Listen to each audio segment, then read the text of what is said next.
Welcome back to another spectacular day here on the Pirate Ragnar Motovlog channel. My name's Alistair, and we're gonna go for a little rip.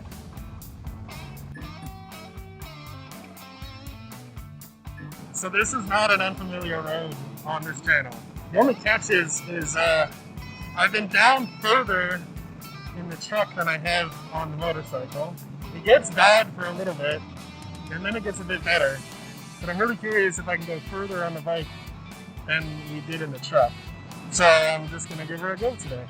There's a good chance that I don't make it nearly as far as I'm hoping.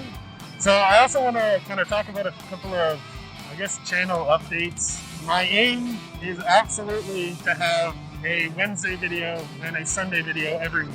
Right now, I'm just kind of getting used to editing a lot more content together than I'm used to, and I don't want, the quality of the editing to decrease just because I'm trying to rush out. I hope everyone can understand that and is patient with me. I really do appreciate you guys tuning in and you checking out the videos.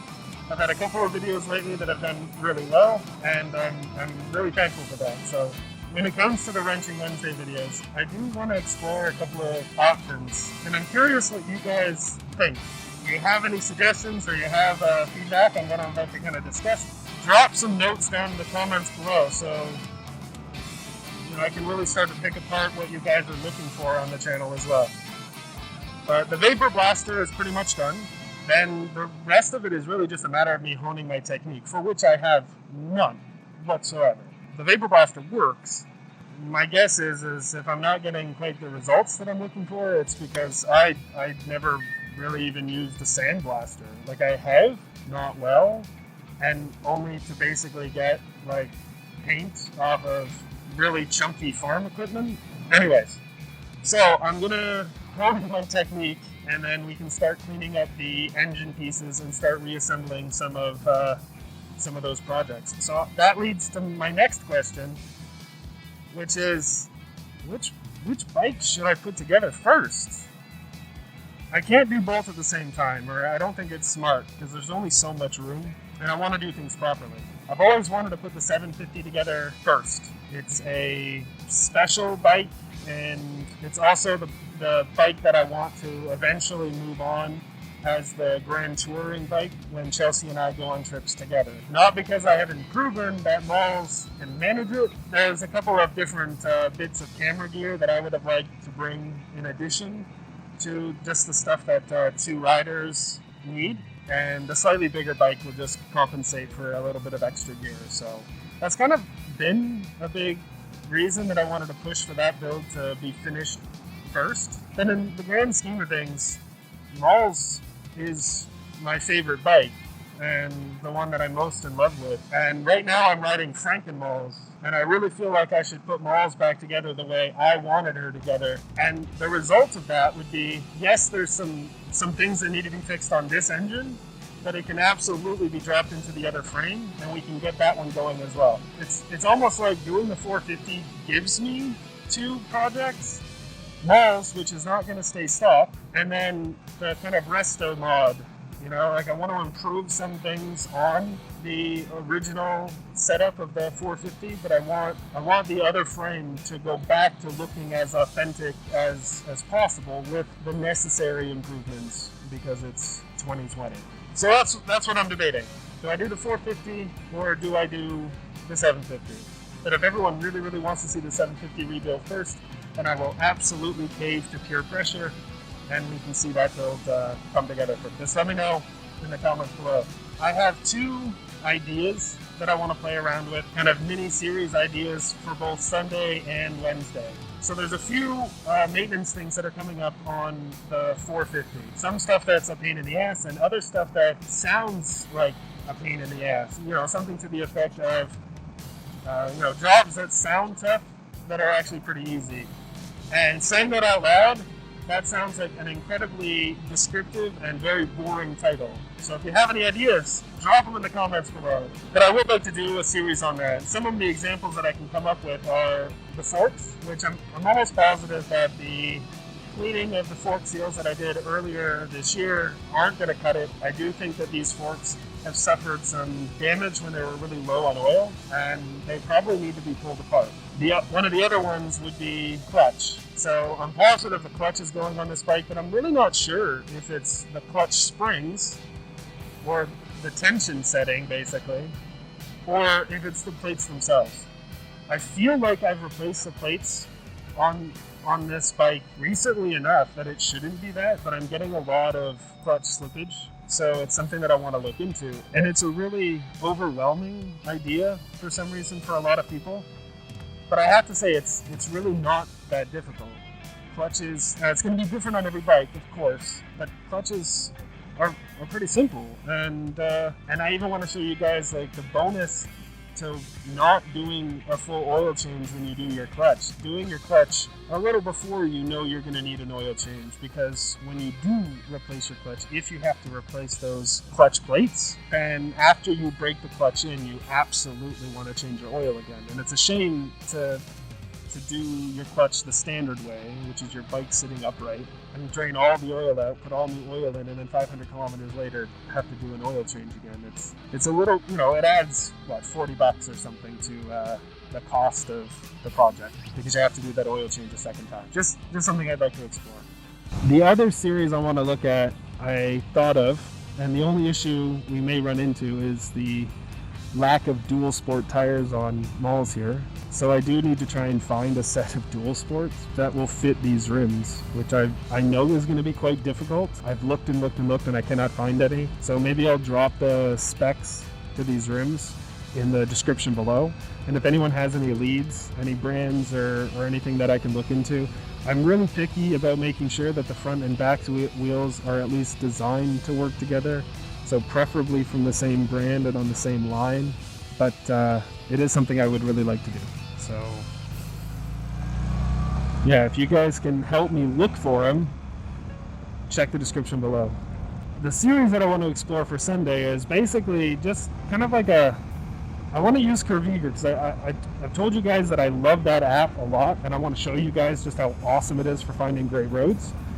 So kind of a drop a pin and go series, and just see how far I can get towards any pin that we randomly drop, and just see what kind of trip that we get. So I'd be interested to see if you guys just want to explore some either iconic or unknown locations here in BC and just see how much luck I have getting to them.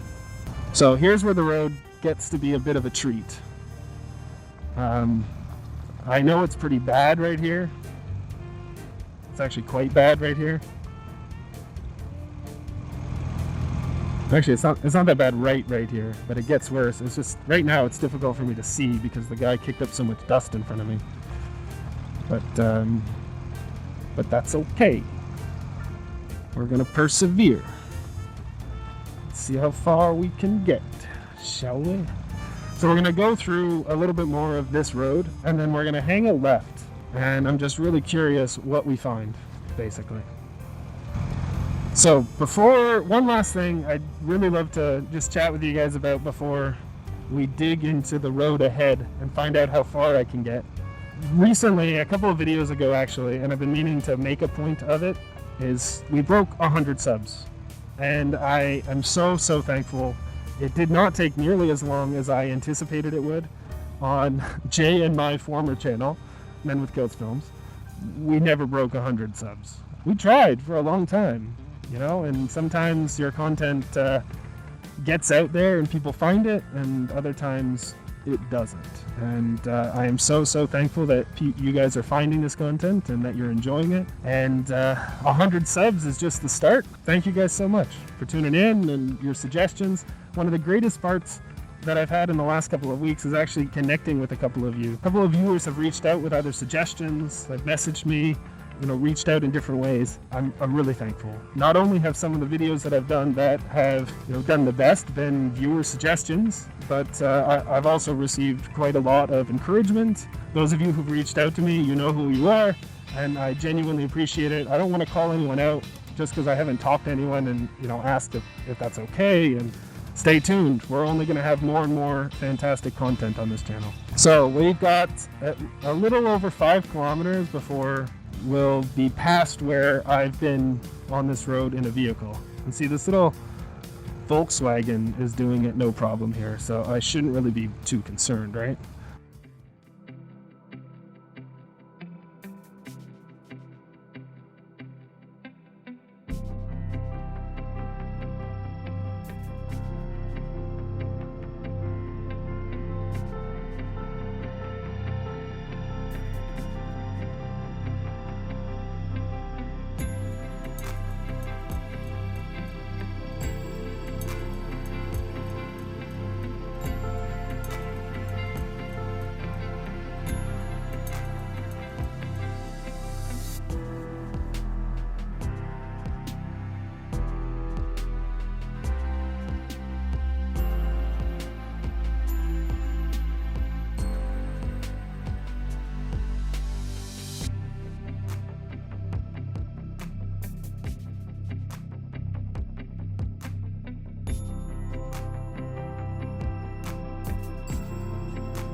Well, we made it.